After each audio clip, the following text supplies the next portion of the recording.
How you doing? This is Jim Fisher. Welcome to the Third Way, not left, not right. America's Third Way, Libertarianism, and this is part two to Abraham Lincoln. And so, just to kind of move on to some of the other things that that Lincoln did. He also had all the border states to the southern states that wanted to cede completely disarmed.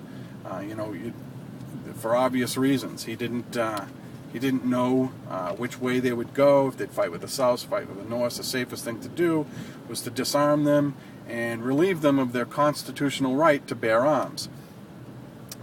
They also passed two confiscation acts. Lincoln passed two confiscation acts. He obviously got these through Congress, so he did get the support of Congress. But by this time, he had already had congressmen arrested, and so he had basically broken through the separation of powers. And some of the quotes from these acts are it is illegal to falsely exalting motives of the traitors.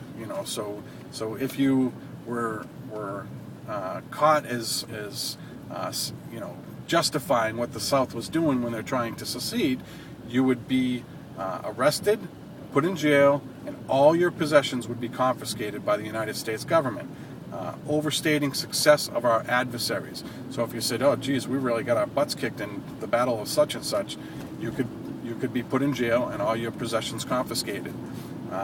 Inflating party spirit among ourselves. So basically, if the opposing party, started to get riled up against Lincoln's policies, they could be confiscated. And this applies to congressmen, to politicians, to governors, to state legislatures, anything. And Lincoln obviously understood incentives, because they also, as part of those two confiscation acts, they would allow informers to keep 50% of all property confiscated. So basically, they incentivized people to tell on each other. If somebody overheard somebody speaking out against Lincoln and his policies, and let's say you heard somebody doing that, you told the authorities, and you could actually keep 50% of whatever the government confiscated from that person. So I mean, I can't even fathom these things happening today, and historians justify this because we are at war. Well, the larger point I wanted to make is what the Civil War did for the United States is it really changed the way we view states' rights. It really changed the way we view the state's right to secede. Massachusetts actually basically seceded and actually threatened to officially secede during the War of 1812.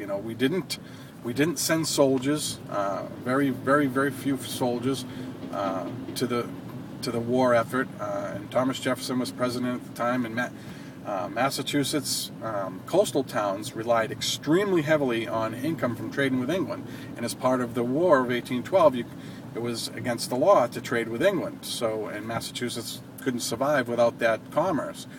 So they basically revolted. They threatened to secede. And the actual day they were going to have the official vote on secession, I believe it was going to be with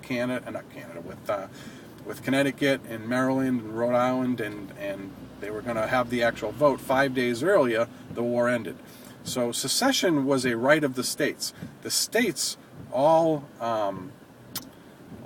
ratified the Constitution, not the other way around. When the Constitution was ratified, they needed at least 9 states to get ratification. North Carolina didn't ratify it for another year. So they sat outside the United States of America for a whole year. And, nobody, believe it or not, nobody looked at it like, hey, we've got to go have a war with North Carolina and make them part of the Union. They can't just, secede or not be part of the Union. That was the state's right. Secession was something that was talked about whenever a state felt like it was being tyrannized or unfairly treated by the federal government. The view prior to the Civil War was that states were completely sovereign and they held all the power. The only reason that they wanted to form the United States was for military power.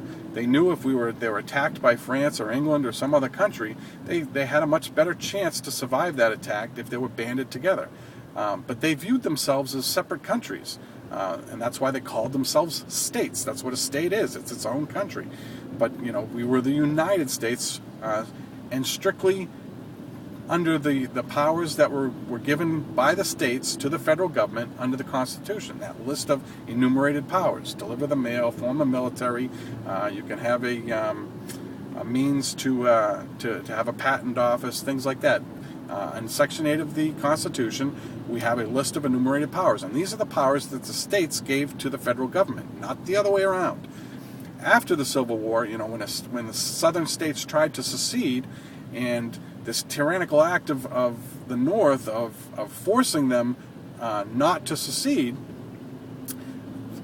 the Americans' view and the states' view changed on that, because now, obviously, if you try to secede, look what happens. So, that war really changed and allowed power to centralize to the federal government. It was, in my view, probably the number one thing that changed the outcome of America from a self-rule to governed by the federal government. And it's really too bad, So, this idea of secession was a right of the states. So to give you an example of how people thought, when Lincoln got into office, they actually 3 times they tried to pass, or they tried to make a constitutional amendment that made secession illegal. So if secession was already illegal, why did they do this? Why did they try to pass this 3 different times?